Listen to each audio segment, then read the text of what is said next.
Yoiki Tenkai Kanji no Himitsu wo Akasu.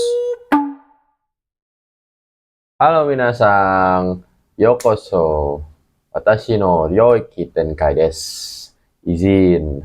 Nah, di Ryoiki Tenkai saya, minasang akan belajar kanji. Selama minasang masuk dalam domain expansion saya, minasang tidak boleh keluar dan tonton sampai habis.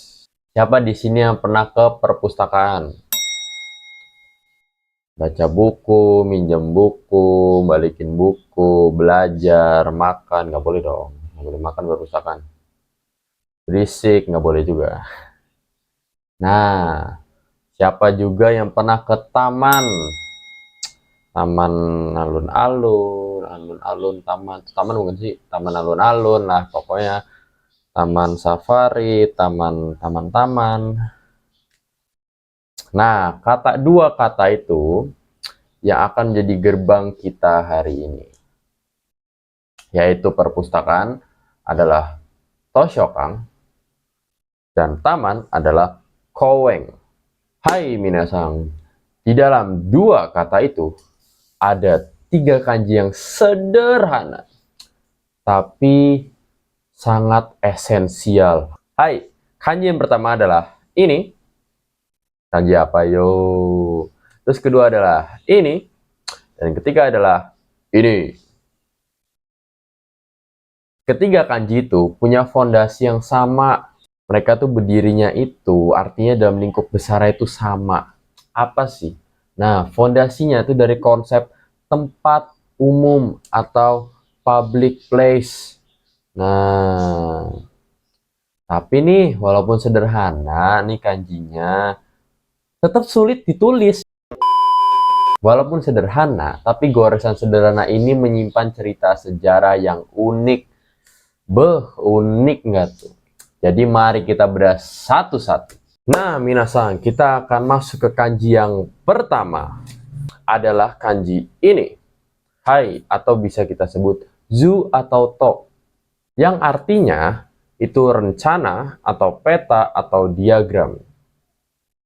Nah, sebelum kita masuk ke bagian unik-uniknya nih, yang katanya unik, emang unik kenapa sih? Izin.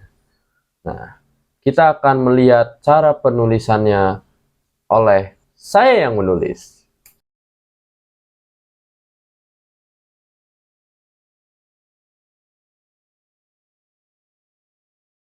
Hai, kanji ini itu sangat penting. Minasang bisa menemukannya di kanji peta atau chizu.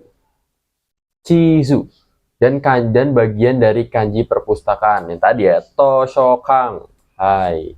Tapi apa sih yang ngebuat unik? Perhatikan baik-baik ya. Nah, perhatikan baik-baik. Perhatikan baik-baik dan pikirkan secara logika. Nah, kanji zu atau to ini adalah penyederhanaan dari bentuk kanji yang lebih tua.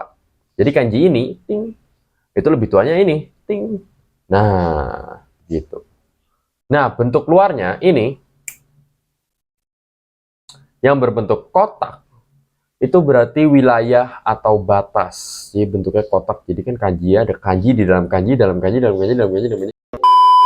Nah, sementara bagian dalamnya itu dulunya merujuk pada perencanaan atau strategi. Nah, jadi kanji ini secara harfiah. Jadi, kanji ini secara harfiah itu artinya adalah peta sebuah wilayah. Sebuah rencana visual untuk mengelola atau memahami suatu tempat. Intinya, kanji ini bukan sekedar gambar, tapi adalah rencana atau strategi yang digambar. Nah, ini adalah contoh kalimat yang memakai kanji ini. Kono hong ni wa sukai ga takusan ate, totemo wakarayasui desu. Nah, kanji pertama sudah selesai, kita lanjut ke kanji kedua. Kanji kedua adalah kang, yang berarti gedung besar atau aula. Ini adalah bagian yang paling mengejutkan. Lihat coba bagian kirinya. Ada radikal kanji makan atau food. Mengapa kanji ini untuk sebuah bangunan besar memiliki radikal makanan? Kenapa? Apa hubungannya? Coba makanan sama bangunan besar atau aula. Emang aula makan? Secara historis, kanji kang ini di Tiongkok kuno adalah rumah tamu resmi atau penginapan pemerintah. Jadi bangunan ini didirikan secara khusus untuk pejabat tinggi yang sedang dalam perjalanan. Fungsi utama dari rumah tamu ini nih, bukan hanya tempat tidur, tapi untuk menyediakan makanan dan keramahan, atau jamuan, dijamu ya, yang layak bagi tamu penting. Jadi radikal yang tadi sebelah kiri ini, makanan, adalah jejak sejarahnya sebagai pusat hospitalitas. Nah, dari sini, maknanya meluas menjadi semua jenis gedung besar dan resmi, seperti museum atau penginapan tradisional. Oh iya, saya lupa. Ada penulisan. Langsung aja saya nulis.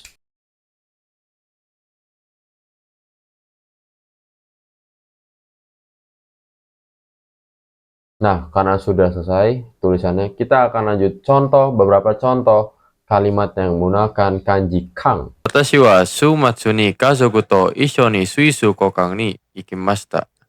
Hai des, minasang. Kanji kedua sudah selesai. Kita lanjut ke kanji ke 3 point. Nah, kanji ketiga ini akhirnya punya kungyomi guys. Dari tadi itu, kedua kanji sebelumnya, itu cuma punya ongyomi. Nah, kungyominya apa? Kungyominya tuh oyake. Dan kongyominya kou. Kou. Nah, kanji ko atau oyake ini, itu intinya, inti filosofinya adalah publik, umum, dan resmi. Nah, supaya nggak kelupaan lagi, kita lihat dulu, kita bedah berapa sih goresan yang kanji ini punya.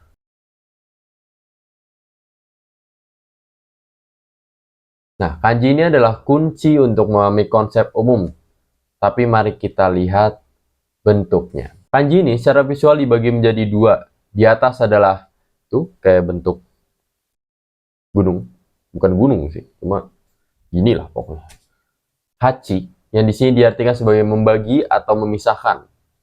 Dan di bawah adalah mu, yang sering dikaitkan dengan shi, yaitu pribadi atau egois. Dan di bawah adalah mu, yang sering dikaitkan dengan shi, yaitu pribadi atau egois. Oleh karena itu, kanji ini adalah konsep membagi yang pribadi secara adil. Gila, ngeri nggak? Adil. Atau melepaskan kepentingan pribadi. Jadi kita melihat sekitarnya demi kebaikan bersama. Nah, itu dia, melihat sekitar. Ini adalah simbol keadilan, atau biasa kita, ini adalah simbol keadilan, atau ini kanjinya kouhei. Ini adalah simbol keadilan dan keterbukaan. Inilah kenapa alasan kanji koweng disebut taman umum, sebuah tempat yang dibagi, dibuka, dan dapat diakses oleh semua orang secara adil. Ya kan? Nggak mungkin kan kita nih datang ke taman, ada orang yang lagi duduk, terus kita usir gitu kan, nggak adil. Nah, gitu. Nah, sekarang lanjut ke contoh kalimat tadi, kanji nih. Kare wa itsumo shimin no rieki no tame ni kohei na hangdang o shimasu. Jadi, untuk penutupan, kita simpulkan ketiga kanji ini yang benar-benar unik sih. Menurut saya itu benar-benar unik dalam satu kata, hanya satu kata, dan kalian udah dan minasang udah dengar dari tadi, yaitu toshokang. Benar, toshokang emang nggak ada kanji yang namanya kou. Tapi dengerin dulu. Nah, kanji toshokang ini berarti adalah gedung atau apa tadi? Betul, kang yang dibuat untuk publik. Publik apa tadi? Benar, kou. Dan di dalamnya ia menyimpan rencana, peta, ilmu pengetahuan, atau apa? Benar, su atau to. Nah, setiap kali minasang melihat kanji, ingatlah.